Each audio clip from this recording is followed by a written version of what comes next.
আসসালামু আলাইকুম এভরিওয়ান। আজকে আপনাদের সাথে আমার পছন্দের একটা ভাপা পুলির রেসিপি শেয়ার করব। পুলি পিঠা তো আমার এমনিই পছন্দ, কিন্তু তবে সেটা তেলে ভাজা পুলি পিঠা না, সেটা হচ্ছে ভাপে দেওয়া ভাপা পুলি। ভাপা পুলি বানানোর জন্য প্রথমেই নিয়ে নিয়েছি নারিকেল কোড়ানো, এরপর নিয়েছি চালের গুঁড়ি সিদ্ধ করা চালের গুঁড়োটাকে হাত দিয়ে ভালোভাবে মথে এরকম গোল গোল ডোয়ের মতো বানিয়ে নিতে হবে।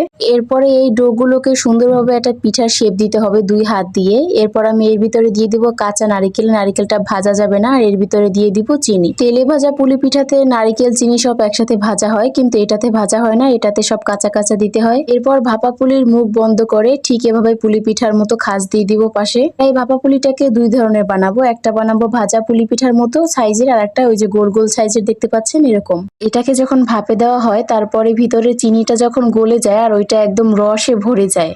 এই তো এবার আমরা একটা পাত্রে পানি নিয়ে উপরে পিঠাগুলো ভাপে দিয়ে দিয়েছি। ঘন্টার মতো ভাপ দিলেই পিঠাটা হয়ে যায়। এটা আমার অনেক বেশি পছন্দের।